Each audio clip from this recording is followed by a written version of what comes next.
Um, well, this is exciting. It's a great honor to be here right at the beating heart of Erlang, a language that was born pretty much the same year that Haskell was born, actually. They're like kind of the evil twins that have grown up together. But it's really exciting to be here because you've been so successful in taking the ideas of functional programming and applying them in real mission-critical systems out in industry. It's great that when I talk to people here, 9 out of 10 are from companies who are deploying Erlang in real applications, and only 1 out of 10 is a sort of pointy-headed academic like me. In Haskell conferences, it's kind of the other way around. But nevertheless, we share a lot, right? I want to share with you the title of the best title I have seen in 20 years. It's by a paper called Pat Helland that was in CACM this year. Here it is. Immutability changes everything. Don't you think that's amazing? And that is what we're about, right? We're just about showing that functional programming is going to change the world. And indeed, I still think that when the limestone of imperative programming has worn away, the granite of functional programming languages will emerge at the top. And 2 of them will be Erlang and Haskell. But or maybe better successors, Now, so my goal here is, after consultation with Francesco, is to take you on a sort of deep dive into a little bit of GHC's internal. GHC is the compiler we have for Haskell. I'm going to show you quite a lot of detail about our little intermediate language. And it would be more fun for me if you would make comments or ask questions as we go along. And I think I can, despite the bright lights, I can just about see you. So don't save up your questions for the end, right? Ask them as we go along or make comments. And we will nevertheless finish on time, I promise. Okay, so let's just start. So here is, I now work for Microsoft, and when you see Microsoft documentation, it often says, X, Y, or Z is a rich something, right? In this case, Haskell, and GHC and Haskell, or GHC's version of Haskell is a rich language. What does this mean? Sounds good, doesn't it? But it always means this. Right? That it is a large, complex, poorly understood, ill-documented thing that nobody understands completely. And that more or less is the case for GHC's version of Haskell now. Haskell has an intellectually coherent core, as we'll see, but it's grown a lot of extensions, and partly that's been my goal for GHC, is to be a kind of laboratory in which you can explore different kinds of ideas. So I've been pretty lax about allowing things in the door, as it were, but then the question is, how are you going to make sure that you stay sane with all of this? Well, one way you might stay sane is, well, if it's implementable, it must be kind of okay. So the implementation is called GHC. It stands for the Glasgow Haskell Compiler. And it's a big old program, right? We started it in 1990. So this piece of code is 26 years old. It's almost all written in Haskell. It has a fairly big runtime system written in C. So let me look at these things. You're not going to see them. You can look at through half-closed eyes. But the first column is the number of lines of code it had in 1992, which was 28,000 lines of Haskell and 43,000 lines of C in the runtime system.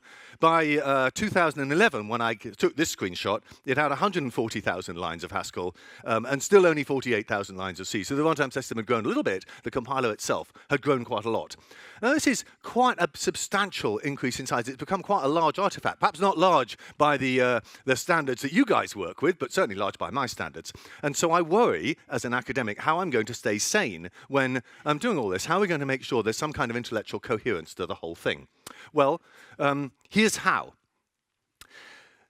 Inside GHC, there's one sort of core unifying idea, and it's this. We take Haskell, which is this big, hairy, complicated source language with lots of ad hoc heuristics and decisions, and we translate it all into a small, statically typed intermediate language called core, and that's what this talk is about. So if you look at the syntax of the source language, one way to look at it is to look at the data type for the abstract syntax tree of Haskell. And it has, dozens of different types. One for expressions, one for declarations, one for clauses, one for patterns, on and on, right? Lots of different types. And each of these types has many different constructors. So if you have because each piece of concrete syntax gets its own abstract syntax, so that when the type checker reports an error message, it prints out the error message using syntax that was what you wrote, not was what the source program got desugared into. Does that make sense? So it's important to report errors in that way. So that's why in this picture you'll see that the type checker deals with the whole of Haskell, but then after the type checker it's desugared into this very small core language, and that's what this talk is about. So in a way the core language serves as a sanity check. If you can add something to the source language that doesn't require elaboration to the core language, then you might say it's no more than syntactic sugar. But the source language and the core language are quite different in characteristics. The source language not only is very big, but it is also has type inference, right? And that means that if you have, let's see, a lambda, you can write lambda x dot blah, and you just write that, and the compiler is supposed to infer its type. In core, every binder is attributed with its type. So in core, it would be lambda x with type int dot blah. Okay, so core's explicitly typed, the source language is implicitly typed. What that means is that the source language has a complex and slow and in places necessarily ad hoc type inference engine. Type inference is when you're trying to figure out from the undecorated program what all the types really are.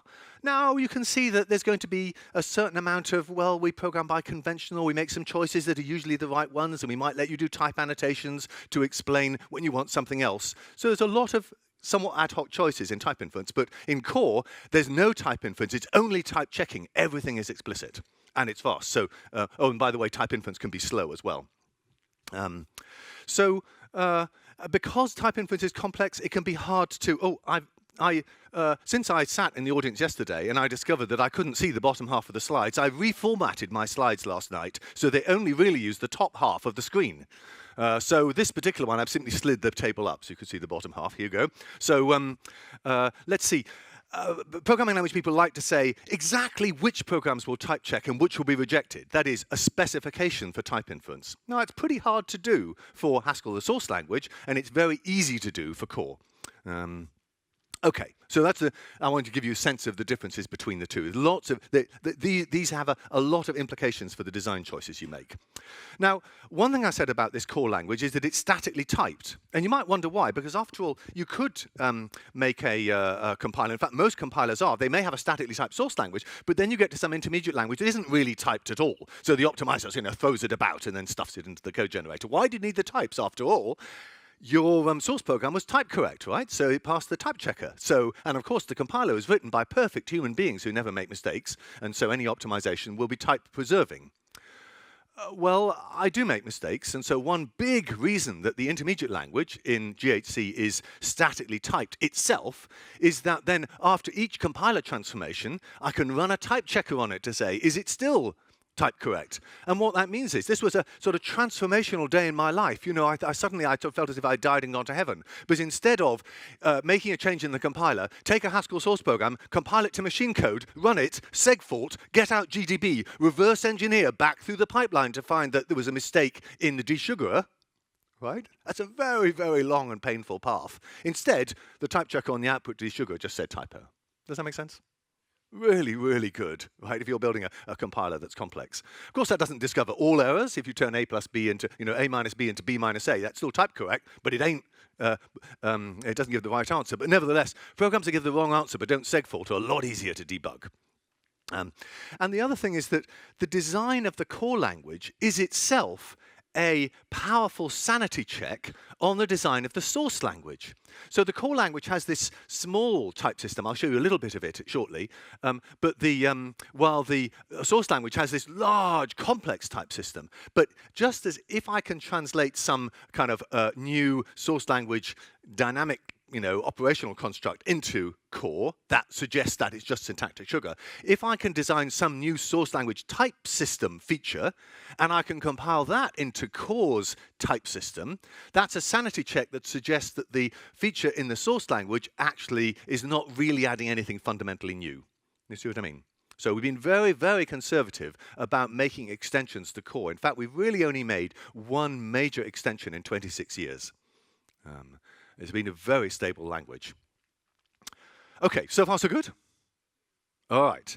So let's see. Oh, I did want to say, so that GHC is really pretty much the only production compiler. By production compiler, I mean ones that are used by at least some people to get their day jobs done, that remorselessly uses a statically typed system right the way to the code generator. By the time we generate machine code, I don't try to type check that, but pretty much until there it is.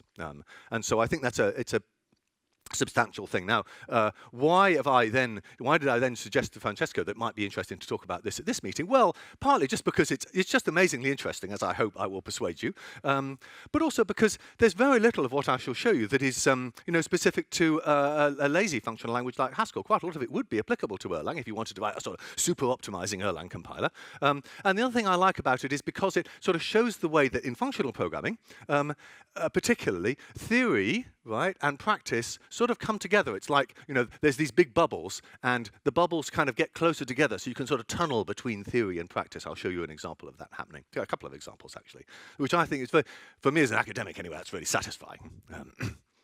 Okay, so that's end of setup. So I'm going to show you a bit about what core is, and you may well guess, right? So what would you do if you were designing an intermediate language for a functional language? Well, you'd go back to Steele and Sussman's papers on Lambda the Ultimate. If you haven't read papers that are... who's heard of Lambda the Ultimate as a sort of slogan? About a third of you, but the other 2/3 of you, you're living, impoverished lives. Go, just type that into your search engine. Go read one or two of them. There was a whole series of papers written in the 1980s by Steele and Sussman and their colleagues about how with Lambda you could sort of do anything. The Lambda the ultimate go-to, Lambda the ultimate procedure, Lambda the ultimate this and that. It was cool. But they were mainly talking about Lisp and therefore in untyped calculus, and we wanted a typed calculus. So the first little piece I want to show you is about what happened about types. Now I know that Erlang doesn't have types, but I still think it was very interesting and so important to us that I can't bear not to show you. So we wanted to take a kind of Lambda calculus kind of language and sort of sprinkle types over it, but we immediately came up with a problem. So here is the compose function. I hope that, is this big enough to be legible at the back? There's not much I can do if it isn't, so you have to use manual zoom and walk to the front. Can you read the code here? I'm going to show you a lot of code, so if you can't read it, you need to move forward. And it won't be any fun if you can't read the code. So this is the standard function composition, right, with its, which takes two functions and an argument and just composes the two functions. And so, it goes lambda f, lambda g, lambda x, and I've attributed f, g, and x with their types. Right, so that's why on the top line is just Haskell's type signature. So the second line of code is where the lambdas are, right? And so every binder is attributed with its type. Can you read this code? You've got to tell me if you can't read code, because otherwise, because if I use notational conventions you're not familiar with, and then you get lost, you won't have any fun. Okay. So I've used a let binding here to make a temporary variable, so get let temp of type B. Be g applied to x, so in Haskell and in core, simply juxtaposition is function application, and then I apply f to temp. So this should be, I hope this is you even not can read the code, but you actually understand this is function composition that I've written down, okay? Now, the worry that you might have is, what are these A, B, and C's mentioned in the code? F, G, and X have binding sites, they're bound by the lambdas, but what are these A, B, and C's? They're just sort of floating about.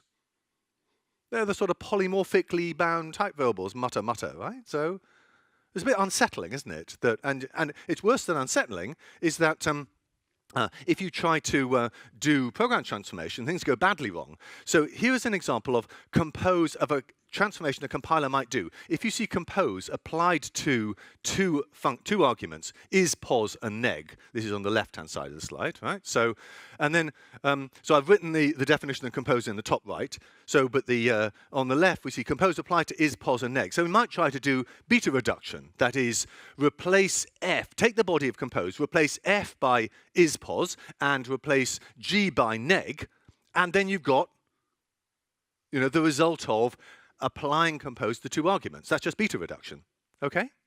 But if I do that, I simply textually substitute in the code for compose, I textually substitute, g equals neg and f equals ispos, I get left with the code on the left. But now temp claims to have type B, whatever that is, but what type does temp really have? Int, right? Because neg takes an int to an int. That's the green panel on the right. So something has gone badly wrong here. So what are we to do? Well, we sort of went around and, sort of wandered around like headless chickens for some time, thinking, what kind of ad hoc type annotations should we add? And then Phil Wadler told me what we should do is use System F. Now, System F was invented independently by Girard and Reynolds, who were kind of like godlike beings in the programming language firmament. And But it was very much the logical foundations of lambda calculus. They published at really, really heavy-duty theory conferences, right? And this was, I was just, wanting to build a sweaty compiler. But it turned out that this was exactly what we needed. So their story was, we're going to have lambdas not only for term variables, f, g, and x, but also for type variables, a, b, and c. And they used a different font of lambda for that. So here is the new code for Compose. Its type, remember, has a for all. Right, really, when I wrote its type before, I should have written for all ABC at the front of the type. That really is its type. And so corresponding to the for all, I write a big lambda in the term, the definition of compose. So now A, B, and C have binding sites. They're bound by that lambda A, big lambda A, big lambda B, big lambda C, right? And what's so cool about this is when you do beta reduction, it works. So now, since there are some extra lambdas in Compose's definition, I need to have some extra arguments at its call sites. So at a call site of Compose, I need to apply it not only to its term arguments, that is pos and neg, but also to its type arguments, in this case, int, and bool. So I put @ signs in front of the type application so you can see the type arguments. And now I do beta reduction, just replacing A with int, and B with int, and C with bool, and F with ispos, and G with neg, and blam! If I just textually substitute that in the body of Compose, I discover that temp has type int. It's so simple. In retrospect, you think, why didn't I think of this? Why did it take people as clever as Jevard and Reynolds to do this? But actually, it's simple, it's uniform, and it just works completely. And so GHC has done that ever since day one. Well, ever since day 2 anyway. This was right back in 1990. But it's a very simple, powerful idea. It's called the... so GHC's intermediate language really is based directly on System F. And if you've never come across System F before, don't worry about reading Jevard and Reynolds. Just look at GHC's source code and you think, that's what we should do.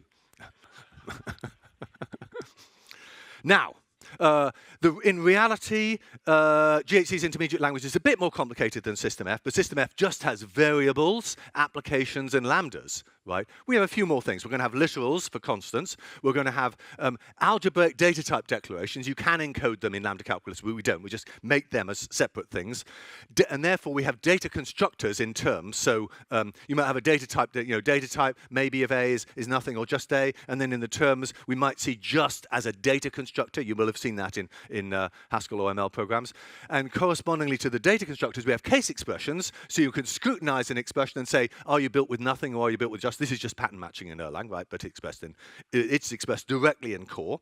And also, as you've seen already, we allow let expressions, right? So you can encode let expressions using Lambda, but actually we could go into it, but it's much better to have let. So the real language that we do has these extra things. And this picture shows you, and here's the scrolled up version. This picture is taken directly from GHC's source code. This is the data type that represents GHC's intermediate language. And what I think is amazing about this is, so I think any of you could understand this relatively easily. Let's just quickly look. What is an expression? It's a variable, or it's a literal, now like 6, or it's an application of 2 expressions, just apply, right? Or it's a lambda of a variable, an expression, right? And that serves for big lambdas and small lambdas, incidentally. Or it's a let. I haven't shown you what bindings are, but it's pretty much just a pair of a variable on the right-hand side.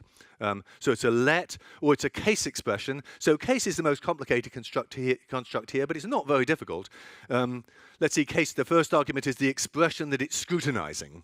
Right, that's the scrutiny of the case. We say case E of blah, it's the E part. And then the list of alternatives is a bunch of constructors, bound variables, and right-hand sides. And that's really all there is. And then there's one extra disjunct, which is type. What is that doing? That's saying one form of expression is just a type. So can an expression be a type? Well, yes, because in this call of compose, how would we have written the call of compose in the big blue box? Well, we need an apply of var compose to, how do we apply it to int? Int is a type, right? So we got to make a type, sort of promote it to be an expression so that it can be the argument of an apply. So that's what's happening for the type thing, right? And then what are variables? Well, variables are just term variables or type variables. That's how we get, so that's what var is ID or tyvar. That's all that is doing is just saying, is it a big lambda or a small lambda? That's very simple. And then I've even written out the syntax of types. And really that I've shown you everything. So it's incredibly small. All of this huge hairy language, that's all you get. Oh, and here's the scrolled up version. Nobody has said anything so far. This is very ominous. Yes? What happens if types go where values should go? Good question. So, for instance, what happens if you said f of x is int, right? You returned an int from a function. You're not supposed to do that, right? So syntactically, in core, syntactically, you could write a function that took, 7 and said, or took x, said if x is bigger than 3, return int, otherwise return bool. That makes no sense. But the syntax doesn't carve out all the legal programs, right? We know that, right? Because you might write ill-typed programs like you might add a Boolean to a character. That's not a good program either. So we have a type checker that rules out the bad programs, or at least some bad programs. So it would rule out an int plus a bool, and it would also rule out a function that returned a type. So this type checker is called lint, and it runs, it's optional, but you can run it over your core programs, and it will check whether you're doing anything bad. So you can't expect abstract syntax to carve out the precise set of good programs. It carves out a reasonable, a reasonably expressive set, and then you use a type checker to tell you which ones are okay. Somebody else, yeah.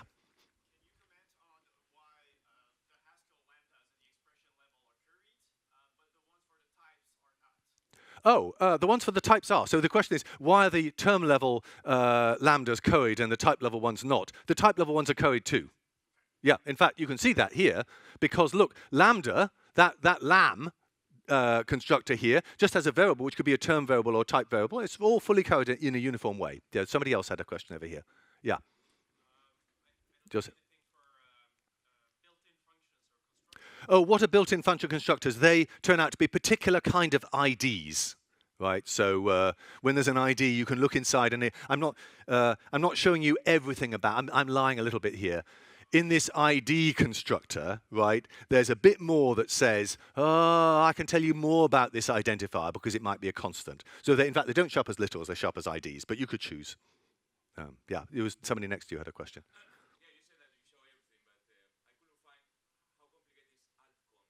Oh, altcon, that's right, I didn't show you altcon. It's simply either a data constructor or a literal. It's no more than a sum of those two. Right, because in a pattern match, you can match either on a data constructor or you can match on 7. That's all. Yeah, good question. Thank you. Okay. All right, very good. Thank you for responding. I feel a bit more reassured now that you're awake. It's good because it's right. So I said that. Okay.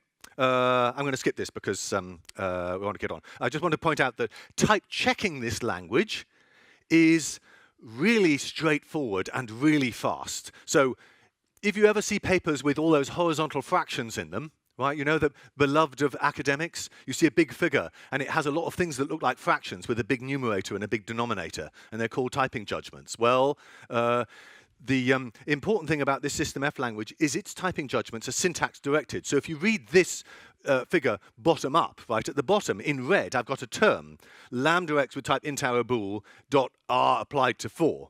Right, what type does that have? Well, look, move 1 up. Since it's a lambda, we must be using the lambda rule for typing. So we can say, well, that means that in an environment in which r has type int arrow bool, I expect r of 4 to have type bool. And how do I be sure of that case? Well, I have to use the apply rule, which means that r, 1 level up, should have type int arrow bool, and 4 should have type int. And so it's the syntax of the term. This is the slogan. This is the thing I would like you to remember, right, from this figure, is that the syntax of a System F or core term encodes its own typing derivation. So there are no search, there's no choice. It's just a matter of checking the rules if you want to check that something's typed correct. And that wasn't something we invented. That's, that's just standard, but nevertheless, extremely cool and extremely good sort of design principle for an intermediate language anyway. Okay? All right. So here we are so far. very small, statically typed language, robust to program transformation, in the sense of all these beta reductions are type preserving, right? There are lots of sensible type. I've skipped about expert type and type checking is fast. Now, but so in another talk, I could tell you more about types, because there's a lot more to tell you about types if you wanted. But I thought that today, since Erlang is not a type language, I would concentrate rather on optimizing transformations and how we optimize this System F language. Because it'd be no good having an intermediate language that wasn't very good for optimization, because we're supposed to be building a high-performance compiler. So here's a little overview. Right. So what happens is, after type checking and desugaring, the program gets turned into the intermediate language, and then in the middle bit, you can see. It's a bit hard to see on here, but right, this part here, this is the main optimization loop, right? You take a core program, you do some transformation on it, you turn it back into another core program, and you just keep doing that. So there's a long pipeline of these things, and then there's a final back-end phase which converts it into machine code and spits it out, right? But it's this bit in the middle that I'm interested in talking about, and there's two main pieces to it. One is the simplifier, which applies a lot of little transformations that I'm going to concentrate mainly on, and the other is a collection of whole module transformations like specialization and strictness analysis that I shall not spend very much time on at all. But they all form part of this, this pipeline. And you can actually see the pipeline when you use GHC. So if you ever do, which I hope you will, right? You can say the blue panel is a sort of result of running GHC on the program at the top. Right, so it's a pretty simple program. F of x is x plus 1. And if you just say GHC-e compile it foo.hs, and you say dedump simple, that shows you the output of the optimization pipeline. So it shows you it at about here after all the transformations have taken place. And what do you get? Well, you see there's a whole bunch of stuff here. Let's see, it's type, some various kind of attribute-y kind of things. And here is the core program, really written out. You can literally see the core that GHC generated for you. And if you say, instead of dedump simple, if you say dshow passes, it'll show you the successive transformations or successive optimization passes that are applied in that loop. Here they are. So I'm not going to pause on them. But if you say -o, which means optimize, then more passes get applied in that loop, right? There's more transformations that are done in the loop around. And you can see that the output program looks a bit more sort of complicated, but in fact, it runs a lot faster. And if you say dshow passes to see what's happening, you can see there's a lot more stages. And you can look at the output of any of these stages individually. So one of the nice things about it is that it's quite as a way of building a compiler, it's very visible, right? Because at each stage, you're going from core to core to core to core to core. You can add a stage anywhere.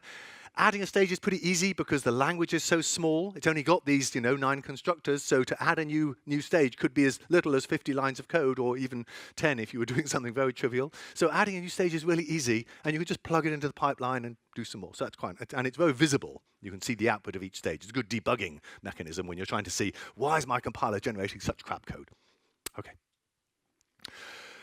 So that's the sort of big picture. I want to show you in a bit more detail what happens in some of these optimizations. So far, so good?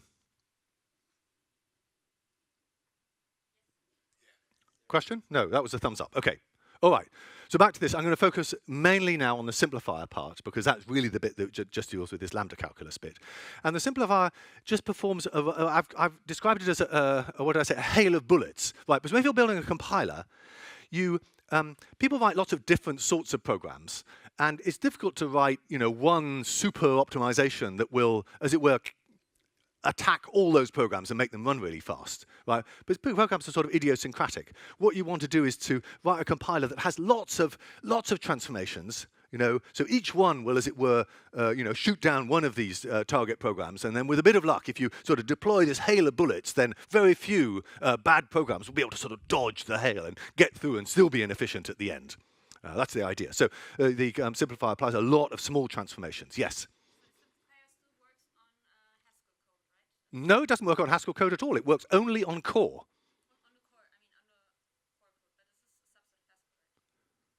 Well, the core language, let's see, the question is it working on Haskell or is it working on core? Remember, I took Haskell and I compiled it into core. I could take any other lazy language and compile it into core. Core doesn't care, who generated it. But every Haskell program ends up in core. Did that answer your question? Oh, the simplified, oh, that's right. G8C itself, including all of these transformations, yes, is implemented in Haskell. Those 140,000 lines of code I showed you at the beginning for the Haskell compiler itself are lines of Haskell code. Yes. So, of course, we incestuously write the compiler in itself, as you do. Does laziness make problems what, for the compiler? Oh, no, we use it all over the place in the compiler. Very convenient sometimes. Of course, the fact that it's compiling a lazy language, that affects the transformations you can do, yes. Yeah. Okay. All right, how are we doing? Good. Half an hour to go. Here we are. So lots of little transformations. And these transformations, the thing I wanted to stress on this slide is the transformations cascade, meaning you do one thing and that exposes an opportunity for another thing, and that exposes an opportunity for another thing. So you got to run these these little transformations in a very thinly interleaved way. And the simplifier goes to some trouble to cascade as efficiently as possible. It would be not very efficient. If you did one, you took the whole module, 1,000-line module, you said, let me do one little transformation there. And then you rebuilt the whole module. And then say, let me do one little transformation there. Right? You'd spend a lot of time doing that. So it tries to cascade them locally where it can. Now I'm going to show you some of the particular transformations we do. And there's nothing very stunning about this, but they do compose very well. And in each case, the sort of dominant construct is going to be in the title. So in this case, the dominant construct is let, right? So if you got a let, one thing you can do is to inline, that is, replace occurrences of the variable by the right-hand side given in the let binding, right? So here in my example in the yellow, I've got, let x equals some right-hand side in something that mentions x perhaps more than once. And it's OK to take any or all of those occurrences of x and replace it by right-hand side, right? That's a simple correctness-preserving transformation in a pure, lazy language. Okay? So it seems simple enough, but it's incredibly powerful. So there's a lot of issues you might worry about here if you do this. Like, here I've duplicated right-hand side. Right? If it was a huge piece of code, then it's correct, but I've now got 2 copies of RHS. That might not be good in an engineering sense. You might worry about duplicating work. Since these let bindings don't say whether they're binding functions or just values, right? So in Haskell being a lazy language, you can say let x equal factorial a million, right? Now if you duplicate that right-hand side, you're going to compute factorial a million twice. And your programmers might not be happy with your compiler. Instead of being an optimizing compiler, it might be a pessimizing compiler, right? So it will not be good. So that's another thing you might worry about. And also you might worry about which of these occurrences should you substitute for? You could substitute for all of them or none of them or some of them. If there was exactly one occurrence textually, then perhaps substituting, that doesn't risk duplicating code size. Do you see what I mean? So there's really quite a lot of choices to make here, and they're somewhat heuristic. But this is a place where you kind of focus attention. Once you've made that choice, lots of other things just follow from there. But this is a place where you have to make some choices. And I also want to stress that this works even if X's definition is in some other module or some other package. And when I say inlining is the key transformation, this is partly why. So here's an example. In the blue is some definitions that come from the prelude. In this case, the functions null, which take a list and deliver a bool. So null just returns true if the list is empty, okay, and false otherwise. In Erlang, it's called is empty. Is null? No, just say, is this a function from list to bool that says whether the list is empty? You must have heard of this function. You could pattern match, of course, but isn't there a function that does that? My. Well. You should go add it to your standard library. It's very useful. I mean, of course, it's incredibly small, right? I've given its whole definition here, right? And let's see, not. Do you have not in your standard library, which takes bool to bool? And it's spelled N-O-T. Cool. That's a good one to have too. Okay. Now, so there it is defined in Prelude. So supposing somebody, a programmer in their module defines a function, not null, and its definition is not null of x's is not of null of x's. Right? Now, we really don't want that to work by calling the null function, then calling the not function. We'd like it to be optimized to do just what you'd expect. And so what happens is when GHC compiles the prelude module, it generates this prelude.hi, as well as prelude.o, right, the machine code. It generates an interface file that contains, well, the types of all the things that Prelude exports, and also their definitions, their unfoldings, right? That's prelude.hi. And when GHC then compiles module X, of course, in order to type check not of null of x's, it needs to know what type not has and what type null has. And it does that by consulting prelude.hi.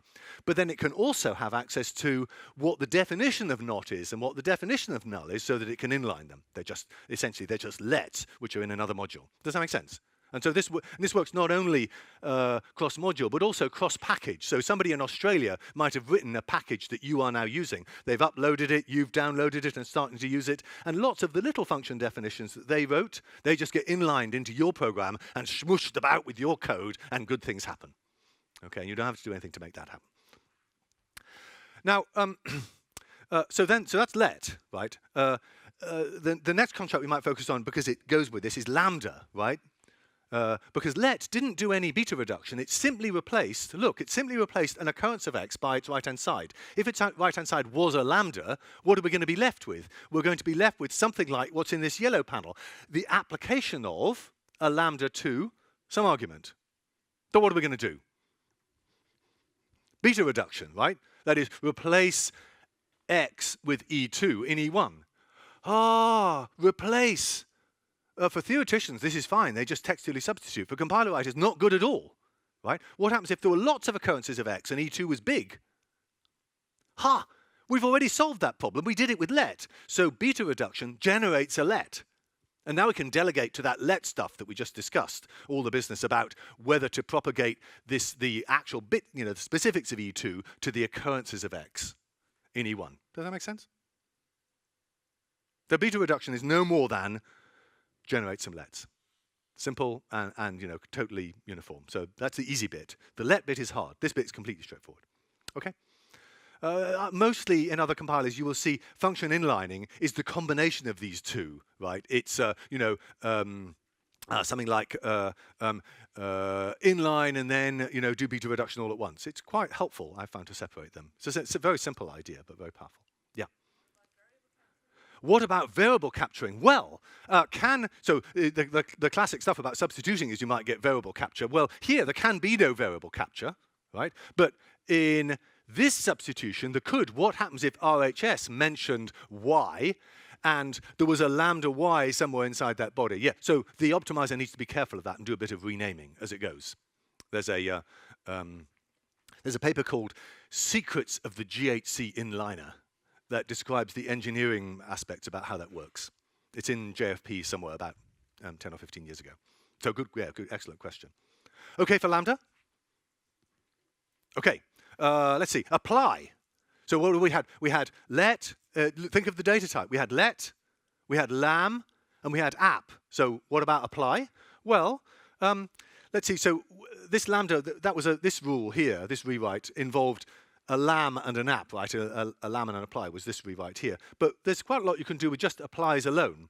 So let's see, lots of optimizations really take the form. Some function applied to some arguments, sometimes of particular shapes, can rewrite to something else.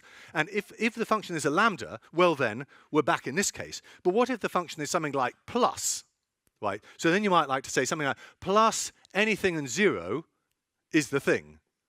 Plus 0 and anything is the thing. And that's called constant folding. And you might have lots of rules like this. And so internally in GHC, there's an easy way. Essentially, there's a kind of interpreter, it's got a rule database that gives lots of left-hand side, right-hand side pairs of patterns that can be rewritten. So whenever the optimizer or the simplifier comes across the application of a function to some arguments, it goes to this database, says, what rewrite rules does this function come with? And it sees if the left-hand side matches, and if so, it rewrites it to the right-hand side. Okay? Fairly simple, but it's and simplifier just applies these exhaustively. And there's a simple system. Sometimes you want to say apply all these rules first, and then when that is stabilized, apply all those rules. That can be a very helpful way to control your optimizer. And so there's a simple sort of phase control system that allows you to say that. It's rather a bit crude. But the best bit is, this is internally, this is what the compiler does internally, constant folding and things like that. And indeed, essentially that means when you, for a known primitive function, there are lots of rewrites. But what about functions the user writes? Well, mostly the things the user writes, like in this case, not and null, their only behavior to GHC is, well, you can inline them. But sometimes you want to do something else. Here is an example. There's a thing called the fold build rule that does fusion, eliminates intermediate lists. So I'm not going to dive into that here. Joseph, go talk to Joseph. He's a sort of the world expert on this kind of thing, but he's trying to get rid of fold build in favor of destroy unfold. But anyways, so the rule is, if you see fold of anything applied to build of anything else, then you can rewrite to the right-hand side. So it's a particular rewrite pattern. So you might say, well, okay, we could build that into the compiler too. But it's much cooler if you allow your users, your programmers, in the module where they define fold and build, which are perfectly ordinary functions, if you let them give this rewrite rule. So then essentially they're saying, I promise, GHC, I promise that if you take this pattern and rewrite it to this, it will be a good thing to do. Please do that as often as you can. So then, as you write your library of functions, it's like you can add domain-specific or library-specific optimizations and tell GHC about them. And that's really good. So at one stage, we thought this was just going to be a kind of, a cute extra. But actually, it's wildly popular. If you look at Hackage and search for occurrences of these rewrite rules, it's throughout. Really very effective mechanism. So we use it internally, sort of dog food it, but other people use it quite a lot as well. So the message here is having a sort of programmer extensible form of rewrite rule, and here's a very simple one, is very powerful. Of course, GHC has no way to be sure that this is correct, right? You could say, you could perfectly well say, rewrite map, you could write a rule that says map fx's rewrites to empty list. And GHC would faithfully take every call of map and turn it into the empty list, which would not be a good thing to do, but it's your fault, right? We do type check the rules and make sure they're type correct, but that's all. Yeah. But we don't make sure they're dynamically correct. Okay. And in fact, these rules are, so we have some fixed rules, that's the ones over here. We have some user-specified rules, but actually it turns out it's a good mechanism for compiler-generated rules. So sometimes the compiler itself, in some optimization paths, may generate a new rule. Here's an example. When you have an overloaded function in Haskell which uses type classes, it's really inefficient because in effect, with type class programming, you're passing records of functions to some other function. So here we would pass to f a record of arithmetic functions. So all the execution of f involves dynamic dispatch to functions that were passed in as arguments. And that's really inefficient compared to do an add instruction. So it's much better if you can take this code and specialize it at type int and specialize it at type float. The specialized copies will have integer add instructions and integer and floating point add instructions, right? We'll still have the overloaded one for when you want to add two tensors, right? But specialization is really good. So the compiler supports this specialization pragma that says make a copy essentially specialized at a particular type. But then having made the copy, how does it make sure that all calls to this function at type int use the specialized version? It just uses a rewrite rule. So in this case, the rewrite rule is that if you see f applied to int and some vector of arithmetic operations, then rewrite that to $sf1, which is the internally generated name for the specialized function. So the point here is no more than this rewrite mechanism is very is useful for built-in things, it's useful for user-supplied things, and it's also useful as a way to sort of propagate the effects of other transformations the compiler might do. Very useful mechanism. Okay? Any other questions so far?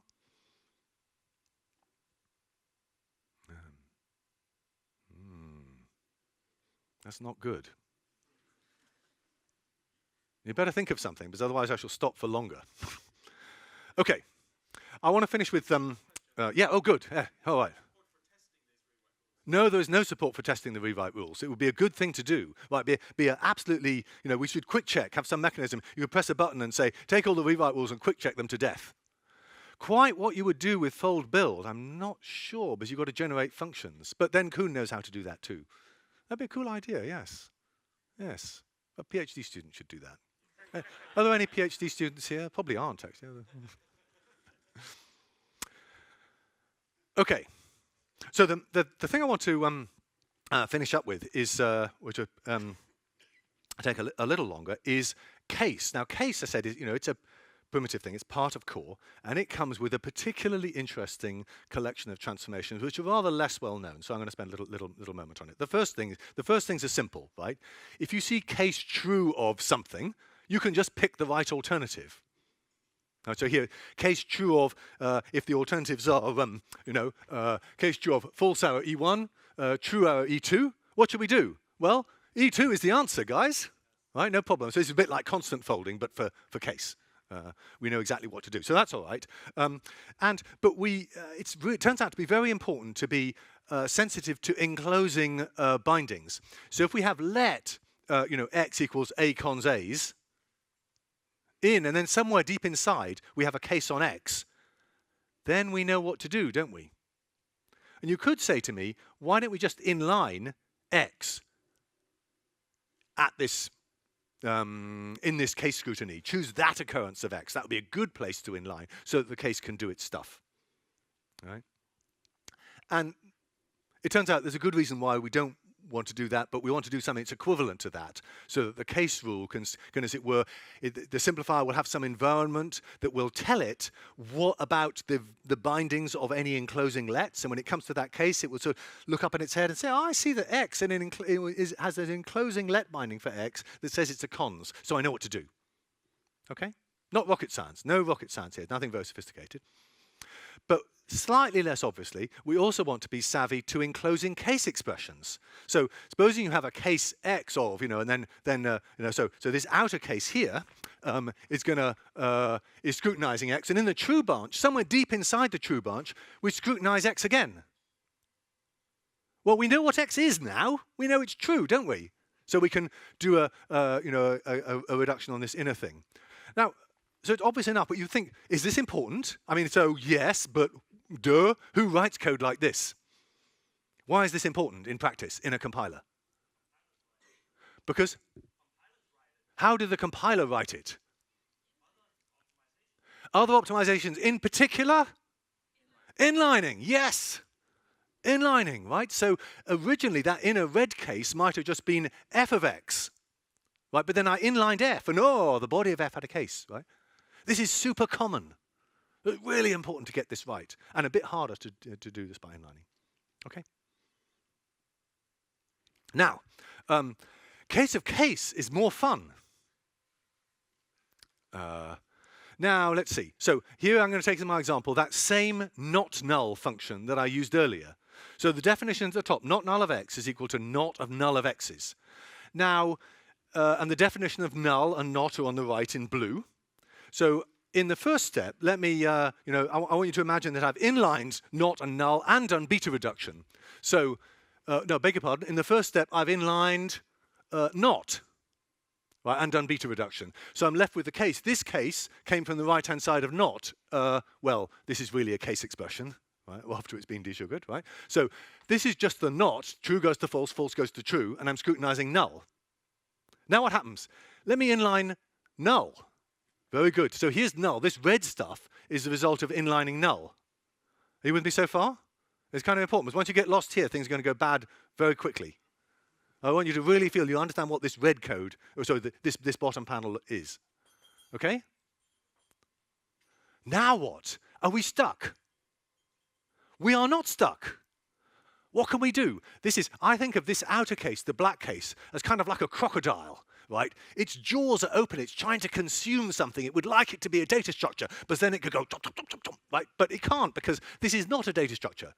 But can we take this outer crocodile and close its jaws? What is it in the end going to scrutinize? In the end, it's going to scrutinize the inner parts of this guy. So maybe we could take the outer case and duplicate it into the branches, like this. So here's the red case is out here, and the black case, I've just duplicated it into both branches. Does that make sense? All right, pretty obvious that this is correct, right? In fact, it is. There's a little bit issue about code duplication, But once you've done this, very good things happen. Because now we have case true, and we can select case false, we can select, and you get this code, and this code is what you want for not null. This is precisely the machine code you would like to get for not null. Okay? And now in turn, not null will be recorded in the interface file, and anybody who imports not null will inline this thing, and they in turn will have good things happen in their call sites. Are you with me? So this is called the case-of-case transformation, and it too is super important. If you didn't do the case-of-case transformation, you get stuck much too often with bad code. All right? And the idea is simple. Just take an outer case and duplicate it into the branches of, when an outer case scrutinizes a case, move the outer one into the branches of the inner one. That's all. Any questions? I'm going to do more of this in a moment. So unless that feels, yeah, that's simple, obvious, obviously we should do that. Okay? All right, all right. Now, what might you worry about? One thing you might worry about is, well, I had to duplicate the outer case. So if the outer case had big right-hand sides, when I duplicated it into the inner case, I'd have duplicated the code. Well, that might be good for runtime, but it'd be very bad for code size. And this could be exponentially bad, right? Once you have nested these things, you could duplicate these things up the wazoo, and suddenly you have an enormous number of copies of big 1 and big 2. So what to do? Do we just say, only do it if the thing is small? We could do that, but it'd be better to make a new function. Yes. Let's just let bind big, like this. So in this case, I'm going to make a function with no arguments. I'll come back to why I didn't make it, why I put the unit argument in. But I'll call them J1 and J2. So I'll make an auxiliary binding for big 1 and big 2. So J1 of unit is big 1 and J2 of unit is big 2. And now the things I duplicate are the calls to J1 and J2. So now I'm only duplicating little things instead of big things. And yay, not only do I not have duplication, but also if I do succeed if good things happen in the branches, right, in this particular case, you know, the case true happened. Let's see, this is my not null. Okay. So I got case true of true, case false of false, case false of, you know, these simplified. So I ended up over here with only one call to J1 and only one call to J2. And then what happens? Inlining. So this is a story that we continually try to reuse, you know, the transformations we've already done. We put a lot of work into making inlining, you know, do good and substitute when there's only exactly one occurrence, no matter how big is the substitute. He already knows how to do that. So by delegating it to here, and so with the case transformation, doesn't need to worry about that. Good old inlining will deal with this, and that's very nice, right? Okay. Yes. Oh, the inline. So when I said the simplifier cascades transformations, I mean that it's pretty much, you can think of it like this. It's working on some part of the syntax tree. So it applies a transformation, then it says, in this hot place, is there any other transformation that can apply it? It keeps doing that. But inlining is one of those transformations. Whenever the simplifier in this, you know, ever come across a variable, it says, here's an occurrence of a variable. I wonder if I should substitute by its definition. So it looks at its definition, which it has in its, you know, its brain, its context, and it says, I wonder if I should substitute it here. So inlining is not, first I do all the inlining, and then I simplify, and then I do all the inlining, and then I simplify.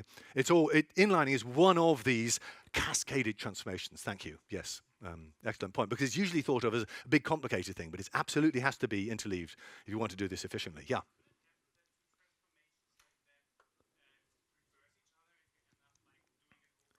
Yes, could it happen that two transformations reverse each other and you end up sort of in an infinite loop? Well, so the simplifier is rather handcrafted, right? It doesn't consist of I write a bunch of, abstract rules and somehow some clever strategy composes them all together. It's pretty handcrafted. So, and if you write a rewrite rule that says rewrites f of g of x to, let's say, f of g of x, then that will go into an infinite loop.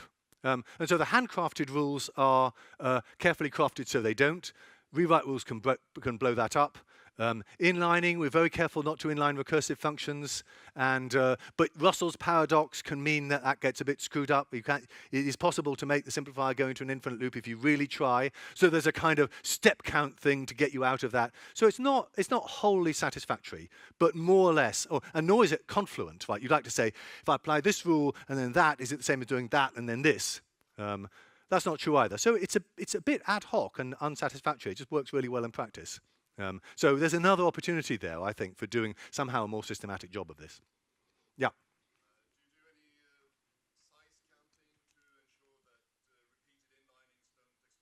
Do we do any size counting? Absolutely, yes. So when I said inlining decisions are somewhat heuristic, one of the things we do is to say, well, I've got this function.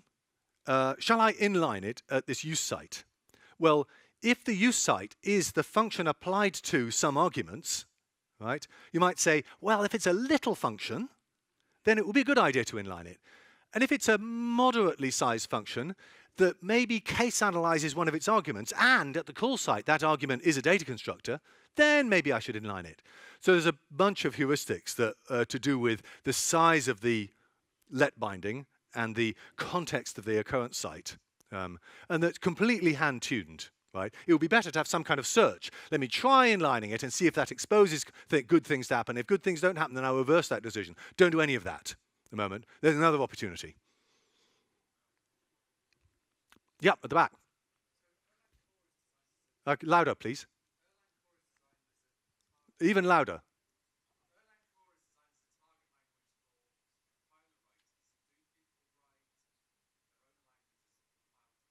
Oh, so right. So maybe or to compile to core. Have people written other front ends that target this same core language? Not yet. No. Why not? Well, I don't know. It'd be cool. It is at the moment. It's not exposed as a separate thing very much, but it's a good idea. Maybe there aren't enough lazy language. It is lazy. I want to say something about strict core in a second. Oh, where are we? 10:03. Oh dear, but I want to show you the most exciting thing. Otherwise, my life will have been in vain. Just to remark that this thing about, you might wonder, these join points, so-called, can be abstracted over variables. So here, I've got a different kind of example in which this pattern is binds a variable. It's either nothing or it's just x. So now how can I abstract big? Well, of course, I need to abstract big over the variable, right? So these j variables may get arguments. They're not always unit here. That works completely smoothly. And it also works completely smoothly if you're into types with existentials and generalized algebraic data types. Everything just works out without any trouble at all. That's really good. Other thing I want to say about join points, well, I call them join points. They are ordinary let bindings, but they have very special operational behavior. Usually, when you come to a let, we're going to allocate a closure or heap allocate a console or a closure or something like that. But these join points, they don't need to do any allocation, because they're really just control flow points. At the bottom panel is some C code, right? And so in C code, you print yes, and then you go if blah, then do some stuff, otherwise do some other stuff, and then you go to, in both cases, you simply go to the printf yes again, the bottom printf, right? So it's like a diamond control flow, this C program. And these join points are exactly like that, right? We don't allocate closures and do anything like that. We simply jump at one of these calls, like the code we compile for this call to J1 amounts to no more than put X in a suitable register according to the calling convention and jump to the code for J1. No heap allocation, no closures, nothing. So join points have a particularly efficient representation, even though they are let bindings. But they're particular sorts of let bindings, and it's not hard to write down the rules that say which sorts of let bindings have this particularly efficient implementation. But, and this is, so I'm going to tell you in the last 5 minutes about something that's happening right at this very moment. I hope, if Luke Moore is working hard. Look at this program. So here, this program has this top bit here has a join point already that arose from some previous use of case or mumble stuff, right? Now this outer crocodile with this R1 and R2 is scrutinizing it. Well, now, if I push the outer one around the inner guys, then this J gets left out at the top. Now I'm scrutinizing J of X, and there's the outer crocodile consuming him there, and the outer crocodile consumes E2 down here, like this E2. All right? That's just case of case on this program. But now this J guy is no longer a join point. It's no longer something that's tail called and that's the end of the program. So this is very, very bad. There's two bad things. One is it's no longer a join point, so it's compiled much less efficiently. And the second is that, that this outer crocodile, the one that does the R1 and the R2, hasn't got anything to chew on here. There's this JX is completely opaque, unless it gets inlined later, which it might not. Right? This guy is happy, but this guy is not happy. He's sort of stuck, because if J always returned true, for example, right, then this guy can't see that. So what would we like to do? What would you like? How would you like to transform this guy? Well, but you're not allowed to substitute for J, because maybe it's used more than once or it's very big or something. So you've got to, with the program as stated here in the top, what would you like to generate at the bottom that would be better than what we actually generate? Super intelligent people may reply. Which I say was for 25 years we did not do this. But look, absence of time, this is what we would like to generate. Look, this is a join point, right? This guy, this J says what to do when this case is finished. So we'd like to move the crocodile around the right-hand side of the join point. But that's what's ultimately going to be returned, right? And then this call of J, we don't want to put the crocodile around him, right? But instead we moved it into J itself. It's as if we're taking this guy and we moved it into J, right? So there he is in J. So we don't want to put it here. This guy stays unchanged. This is really nice. This is a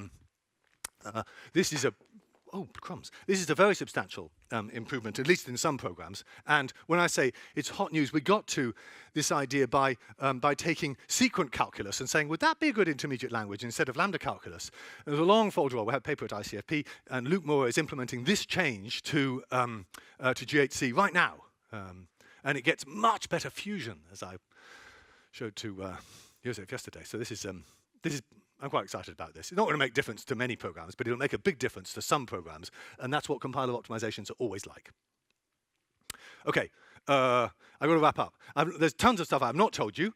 I have not told you about these module level transformations, strictness analysis, specialization, float in, float out, all of that, and I haven't told you, and there's tons of stuff about the type system I haven't told you, but there are only so many minutes in the day, but I guess I'm just putting out this list to say there's more fun to be had if you're interested. And quite a few papers about it ask me. But the thing that I'm excited about, and if I'm honest, quite proud about, is that after all this 25 years, including all this exotic stuff, still only 9 data constructors in the expert type. I'm lying a bit, you know, var has some, type has some, bind has some, but the expression type only has these 9 constructors. I think that's quite remarkable for such a long-standing and mature compiler. Lambda calculus is, in short, totally awesome. Any other questions and observations?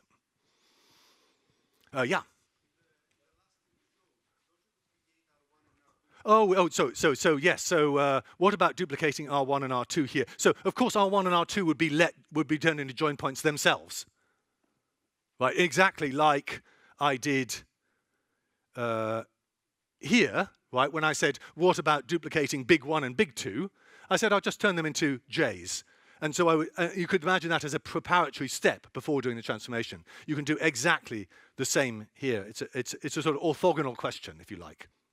So make them into J's, put them right around the outside of this whole slide, and you're done. You don't look content, but it's true. And I think with a moment with a pencil and paper will convince you. There's nothing, deep or complicated, no hard theorems here. Yeah.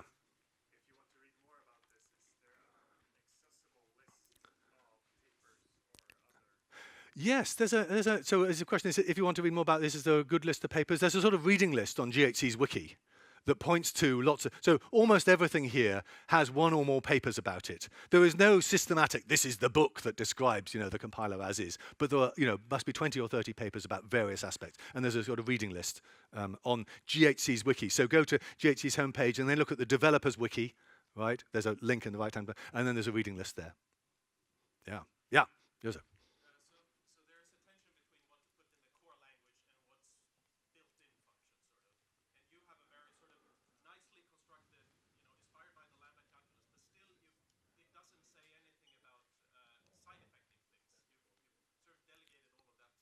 Side effects. Oh dear. We don't have them. So you might ask, what about I/O? You know, how do we transform I/O performing programs? Yes. So quick answer to that is, so you know, we do this monad stuff, right?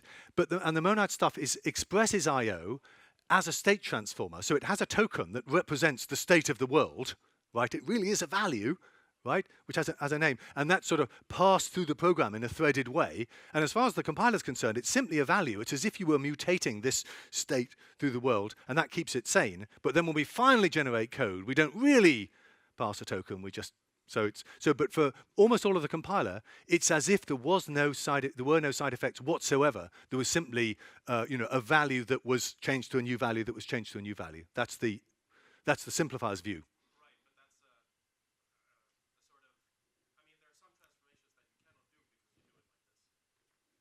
Really? Yes, there are certain duplications that you cannot do because otherwise you would print stuff twice. No.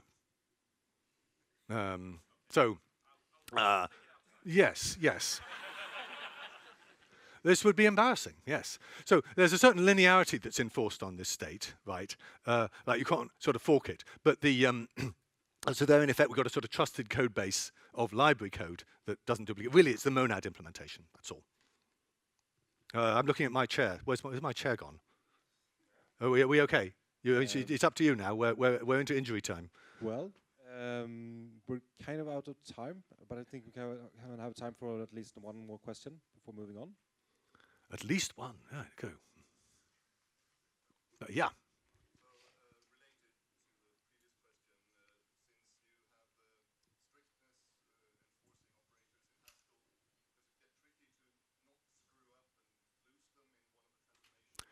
So what about the strictness enforcing operations in Haskell? So that like seek, which says evaluate this and return that, that turns into a case, right?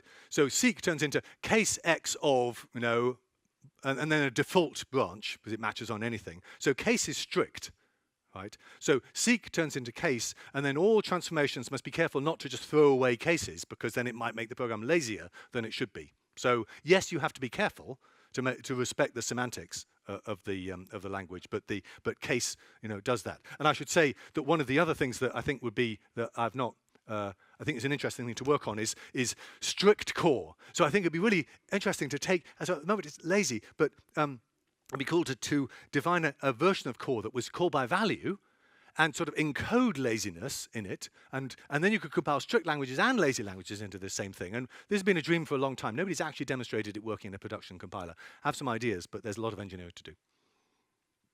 Final question? Yeah, at the back. Yes.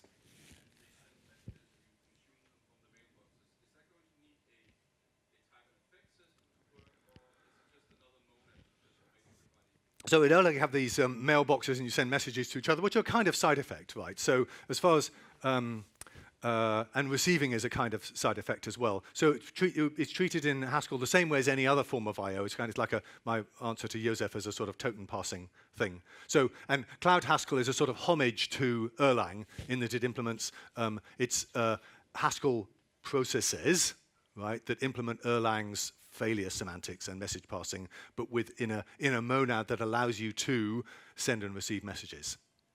So it's sort of Erlang as a library, if you like, a bit like Akka, you know. So everybody tries to copy you guys, you know. So Akka and Cloud Haskell are all just homage to what you've done. Okay, I'm afraid we're out of time. Please give Simon a big round of applause. Great, good, thanks.